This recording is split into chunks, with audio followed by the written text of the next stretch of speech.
चटोरी बहू की रसोई। अरे यार मम्मी, खाने में मिर्च तो डाला करो, कोई टेस्ट ही नहीं आ रहा है। मुश्किल से एक नाश्ता तो गरम नसीब होता है, वो भी ऐसा सादा परोस दोगी तुम तो मेरा शरीर कैसे चलेगा। मिर्च तो डाला करो, मिर्च तो डाला करो, कान खा गई क्या कहकर। कच्ची मिर्च लेकर बैठ जाया कर खाने के लिए।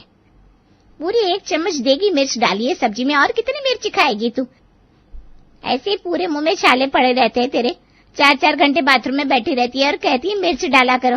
मेरा क्या है, ले 1 और चम्मच मिर्च डाल दी सब्जी में। अब पेट में दर्द हो ना तो मुझसे मत बोलने आना। बोलना तो नहीं चाहिए सुजाता जी, पर 4-4 घंटे मेरी बेटी बाथरूम में नहीं बैठती है। ये तो बेचारी आधे 1 घंटे में बाहर आ जाती है। आपका सुपुत्र 4-4 घंटे बाथरूम में बैठा रहता है, वो भी फोन लेकर। कभी पूछिए क्या करता है इतनी देर अंदर। घर पर तो 24 घंटे आप सबकी बातें चलती रहती है। ऐसे में इंसान पढ़े तो कहाँ पढ़े पापा। बाथरूम में बैठकर फोन पर नोट्स देख देकर याद करता हूँ, वहाँ अच्छे से आंसर्स याद होते हैं। सुन लिया आपने, नोट्स याद करता है मेरा राजकुमार। मेरा बेटा जीता रहे। वैसे मम्मी, रमा दीदी तो ऑफिस से 6 बजे ही आ जाती है। रात को खाना गर्म ही मिलता है उन्हें, ऑफिस में कुक है, दोपहर में भी गर्म खा लेती है। फिर ये एक बार ही गर्म खाना नसीब होने वाला ताना मुझे समझ में नहीं आया। क्या सही पॉइंट पकड़ा है तूने बेटा। अब बोल रमा, मेरा रोहन बिल्कुल ठीक कह रहा है। ठंडा खाना तो इस बेचारे को खाना पड़ता है, पर कभी एक चू नहीं करता मेरा बेटा। छी छी छी सुजाता जी, ससुराल में क्या ही सास मिलेगी मेरे लाड़ो को। सास तो उसे मैके में मिल रखी है। कौन सी माँ अपनी बेटी का खाना गिनती है। इस रोहन को तो पूरी जिंदगी यहीं रहना है, पर मेरी रमा तो कुछ सालों में अपने ससुराल चली जाएगी। पर कहाँ मिलेगा इसे गर्मा गर्म चटपटा खाना। देखा जाए तो ससुराल जाने का वक्त तो आ गया है मम्मी। और रमा दीदी किसी लड़के से फोन पर बात भी करती है, मैंने सुना है। मतलब मैं गलत हो सकता हूँ, पर अगर ऐसा कुछ है तो जल्द से जल्द शादी कर लेनी चाहिए दीदी को, वरना लड़के का क्या है, कहाँ फिर पपलू फिट कर दे।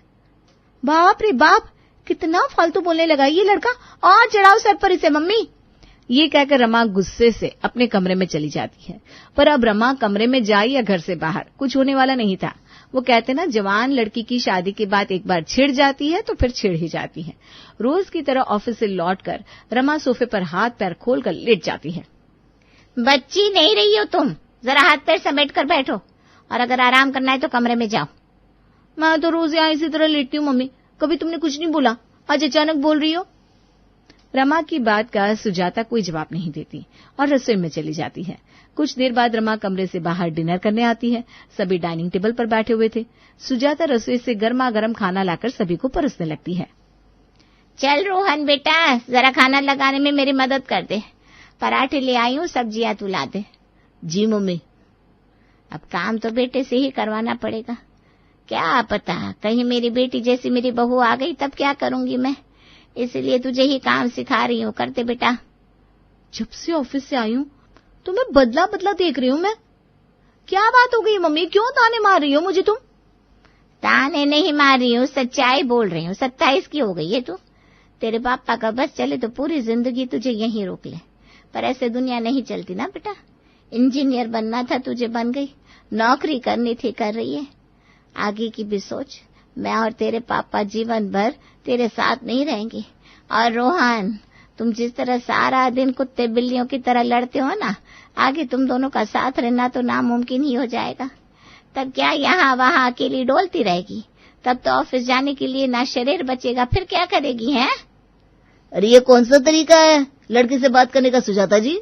अब रुकिए, मैं बात करता हूँ रमा से। बताओ बेटा, कोई है क्या आपकी लाइफ में? कोई नहीं है पापा। तो फिर ठीक है, मैं तुम्हारे लिए लड़की देखना शुरू करती हूँ। और एक के बाद एक सुजाता रमा के लिए लड़की के रिश्ते लाना शुरू कर देती है। अगर रमा को लड़के की हाइट में प्रॉब्लम लगती तो सुजाता उसके लिए 6 फुट हाइट के लड़के को ले आती। अगर रमा को उसकी सैलरी कम लगती तो सुजाता उसके लिए अच्छी पैकेज वाले लड़के का रिश्ता ले आती।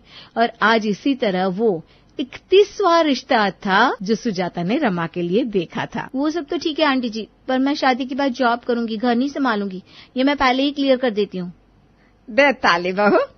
बहू तो बिल्कुल मेरी ही बहू बनने के लिए बनी है बेटा। जिस दिन मेरी सास मुझे देखने आई थी, मैंने उन्हें देखते ही कह दिया था, खाना मैं नहीं बनाऊंगी। बस वही बात तूने इनडायरेक्टली कह दी। कोई बात नहीं, वैसे भी हमारे घर पर एक कुक है और हम सबको उसी के हाथ के बने खाने को खाने की आदत है, तो रसोई में तो तुझे जाने की जरूरत ही नहीं पड़ेगी। अब बोलो दीदी, मामला सेट है ना? ठीक है, चलेगा। यहाँ रमा हामी भरती है और वहाँ सुजाता मंडप सजा देती है और रमा की शादी निखिल से हो जाती है। बहू बनकर रमा निखिल के घर आ जाती है। देखो बहू, मैं बिल्कुल वही हूँ जो शादी के पहले तो। ये मत सोचना कि फेरे होते ही तुम्हारी सास बदल गई, बिल्कुल भी नहीं। अरे भाई, जब इस घर में मुझे कभी दुख नहीं मिला तो मैं तुम्हें दुख क्यों दूंगी? शादी की रस्मों में तुम थक गई होगी। जाओ अपने कमरे में जाकर आराम करो, बाकी सारी रस्में हम कल देखेंगे। सच में मम्मी जी? मतलब वो प्लेट से अंगूठी ढूंढने की रस्म, सभी बड़ों के पैर छूकर लिफाफे देने की रस्म मुझे अभी आधी नींद की हालत में नहीं करनी पड़ेगी? सुजाता मेरी मुंह बोली बहन है बेटा, और अपनी मुंह बोली बहन को दिया वादा मैं तोड़ दूंगा क्या? मैंने वादा किया था सुजाता बहन से कि तुम्हें इस घर में कभी कोई दिक्कत नहीं होगी। जाओ आराम से अपने कमरे में जाकर सो जाओ। हैं? ये तो मम्मी ने कुछ ज्यादा ही अच्छा घर ढूंढ कर दे दिया मुझे। मैंने नहीं सोचा था कि सास ससुर ऐसे भी हो सकते हैं। रमा खुशी खुशी अपने कमरे में चली जाती है। रात के 1 बज रहे हैं, तुम्हें थकावट हो गई होगी ना रमा, तुम आराम कर लो। अरे नहीं, मैं भी क्या कह रहा हूँ, नए कमरे में तुम्हें नींद कैसे आएगी? कहो तो लाइटिंग की सेटिंग बदल दो। ये बिस्तर ठीक है ना? ये तकिया ज्यादा मोटा तो नहीं है? मेरी आंखों में आंसू लाकर ही मानोगी क्या निखिल? इतना तो मैं विदाई के वक्त भी इमोशनल नहीं थी जितना तुम और तुम्हारे घर वालों की बातें सुनकर हो रही हूँ। मुझे तो विश्वास ही नहीं हो रहा, ये सपना है या हकीकत? तुम अपना घर छोड़कर यहाँ आई हो, तुम्हें किसी तरह की तकलीफ मैं कैसे होने दे सकता हूँ रमा? रमा शॉक्ड भी थी और सरप्राइज भी। बिस्तर पर लेटकर रमा फोन चलाने लगती है। कुछ देर बाद उसकी आंख लग जाती है। 1 घंटे बाद रमा की नींद खुलती है। यहाँ तो बड़ी जल्दी सो गई मैं। वहाँ घर पर तो इस टाइम में मैगी बनाकर खाती थी, आधा घंटा मूवी देखती थी, तब कहीं जाकर 4 बजे तक मेरी आंख लगती थी। वैसे भूख तो अभी भी लग रही है, जाकर मैगी बना लेती हूँ। रमा किचन में जाती है और कोना कोना छान मारती है, पर उसे कहीं भी मैगी की पैकेट नहीं मिलती। शादी का घर है, इतने मेहमान आए हुए हैं और एक मैगी तक का पैकेट तक नहीं है किचन में। अच्छा, बच्चे भी तो आए हुए हैं ना, खा गए होंगे सब। पर कहीं चिप्स वगैरह के पैकेट भी नहीं दिखी, ना ही नमकीन दिखे। मैगी ढूंढते ढूंढते भूख बढ़ गई, लगता है पानी पीकर ही सोना पड़ेगा। और रमा पानी पीकर ही सो जाती है। अगली सुबह रमा खुद ही साड़ी पहनकर तैयार होकर पहली रसोई की रस्म करने रसोई में जाने लगती है। अरे उठते ही रसोई में जाने की क्या जरूरत है बहू? अभी तो तुम्हारे हाथों की मेहंदी में नहीं उतरी है, जरा समझाइए ललिता जी। मुझे कोई कुछ नहीं समझाएगा मम्मी जी, मैं पहले ही कह देती हूँ। और वैसे भी आज मेरी पहली रसोई है, कुछ तो बनाना बनता है ना। ठीक है बेटा, तो फिर कुछ बना ले। ज्यादा कुछ भारी मत बनाइएगा बहू जी, इस घर में सबको मेरे हाथ का बना खाना खाने की आदत है, फिर आपका बनाया खाना बच जाएगा ना। बाप रे बाप, समझ में नहीं आ रहा इस घर की बहू ये है या मैं। खैर मुझे क्या, आगे मुझे तो ऑफिस से जाना है, फिर तो यही रसोई संभालेगी। रमा को तो मसालेदार खाना पसंद था। वो रसोई में जाती है और सभी के लिए छोले बनाती है। बन गए छोले, जरा टेस्ट करती हूँ, कहीं छौंक में कोई कमी तो नहीं रह गई। मजा नहीं आ रहा। आधा चम्मच गरम मसाला और 1 चम्मच मिर्च डालने की जरूरत है। फिर टनाटन हो जाएगा सब। गर्मा गर्म छोले तैयार करके रमा बाहर टेबल पर लगाती है, जिसे देखते ही प्रमोद कहता है, बाप रे बाप, छोले कितने दिनों बाद बने होंगे ना छोले सुजाता जी? बनेंगे ही क्यों भैया, इस घर में किसी को छोला पचता ही कहाँ है। 1 दिन खाना और 2 दिन तक लगातार टॉयलेट जाना। कोई बात नहीं, बहू जी ने बनाया है तो आप सब मुंह जूठा तो कर ही सकते हैं। अरे पापा, वो तो ये रितु आंटी बनाती होगी ना, इसलिए आप लोगों को लूज मोशन हो जाते होंगे। मेरे हाथ के बने छोले को खाकर देखिए, मन फ्रेश न हो जाए तो मेरा नाम रमा नहीं। ललिता, प्रमोद और निखिल 1-1 चम्मच छोले मुंह में तो लेते हैं, पर तीनों में से कोई भी उस छोले को निगलने की हिम्मत नहीं कर पाता। पानी पानी, ये क्या बना दिया बहू तूने? एक तो पहली रसोई में मैंने सोचा तो कुछ मीठा बनाएगी, पर तूने बना दिए छोले, और वो भी इतने मसालेदार। हमारे घर पर कोई इतना मसाला वाला खाना नहीं खाता बहू। हाय हाय, अब तो लगता है नाश्ते के पहले मुझे आप तीनों के लिए लस्सी बनानी पड़ेगी। बेचारी रमा का तो मुंह ही उतर जाता है। सभी को लस्सी पिलाने के बाद रितु बनाती है बिना मसाले का सिंपल और सादा उपमा। ये क्या है? इसमें तो कोई टेस्ट ही नहीं है। क्या टेस्टी उपमा बनाया है रितु आंटी आपने, मजा आ गया। अरे इसमें टेस्ट कहाँ है? इसमें तो कोई टेस्ट ही नहीं है। तुम अच्छे से खा नहीं रही हो रमा। अरे बेटा, वो बहू ने अपने बनाए छोले खाए हैं ना, इसलिए उसके मुंह का टेस्ट चला गया होगा। कोई बात नहीं बेटा, खराब चीजों को खाने से एक बार मुंह का टेस्ट चला जाता है तो कुछ देर बाद उपमा खाना, तब तुझे अच्छा लगेगा। रमा के ससुराल में सब कुछ परफेक्ट था, पर ये नाश्ता खाकर रमा को अब सारी परफेक्ट चीजों में भी इम्परफेक्शन दिखने लगा था। वो अपने कमरे में जाकर अपनी माँ को फोन लगाती है। शर्म कर ले बेटा, जरा तो शर्म कर ले। इतना अच्छा ससुराल मिला है, इस बात की खुशी नहीं है तुझे, पर वहाँ सभी इंसानों जैसे खाना खाते हैं इस बात का दुख है। नॉर्मल लोग ऐसा ही हल्का नाश्ता करते हैं। वो तो तुझे आदत थी 4-4 चम्मच मिर्च मसाला खाने की। अब मुझे मत बोल, मैं तो पहले ही कहती थी ससुराल में तुझे दिक्कत होगी। इतनी जगह वो लोग मैनेज कर रहे हैं, अब खाने में तू जरा एडजस्ट कर ले। चल रखती हूँ फोन। अरे यार मम्मी हद है। पर शायद मैं भी ज्यादा सोच रही हूँ। नाश्ता तो बहुत घरों में सादा होता है, हो सकता है दोपहर में कुछ अच्छा बना ले रितु आंटी।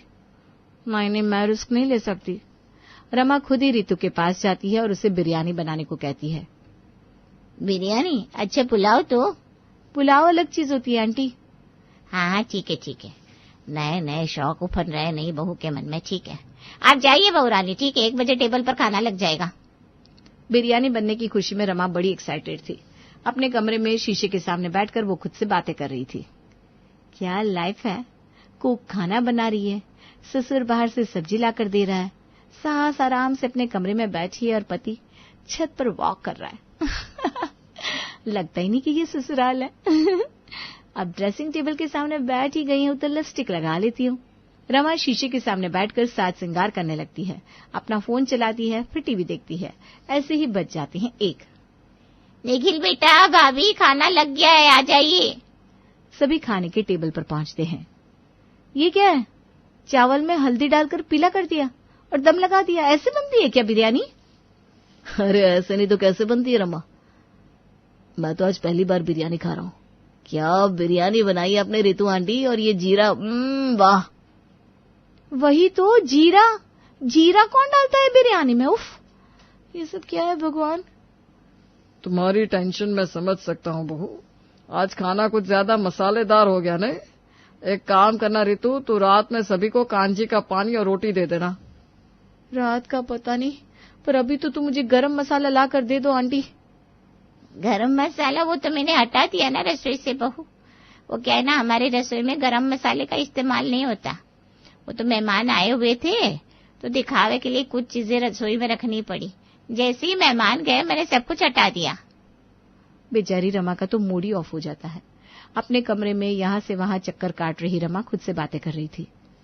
जी तो कर रहा है खुद के लिए अलग खाना बना लूं, पर नई शादी हुई है, अगर ऐसा करूंगी तो बात बिगड़ जाएगी। और अगर ऐसा खाना खाकर मुझे ऑफिस जाना पड़ा तब तो पक्का परलुक सिधारते वक्त नहीं लगेगा मुझे। अरे खाना ही नहीं रहेगा पेट में तो काम कैसे करूंगी? अब तो सबसे पहले रसोई का प्रॉब्लम ही सॉल्व करना पड़ेगा। रमा सीधा रसोई में जाती है और रितु आंटी से कहती है, पिछले 12 सालों से मेरे ससुराल वालों की सेवा कर रही है ना आप आंटी जी। देखा जाए तो आप मेरी चाची सास से कम नहीं है, तो आज से आपकी रसोई से छुट्टी। अब खाना मैं बनाऊंगी ससुराल में, आपके लिए भी और बाकी सभी के लिए भी। मुझे लगता है आप मेरे को पसंद नहीं करती बहू जी। कोई बात नहीं, जैसी आपकी मर्जी। रमा ब्लिंकिट से मसाले ऑर्डर करके आज का खाना तैयार करने लगती है।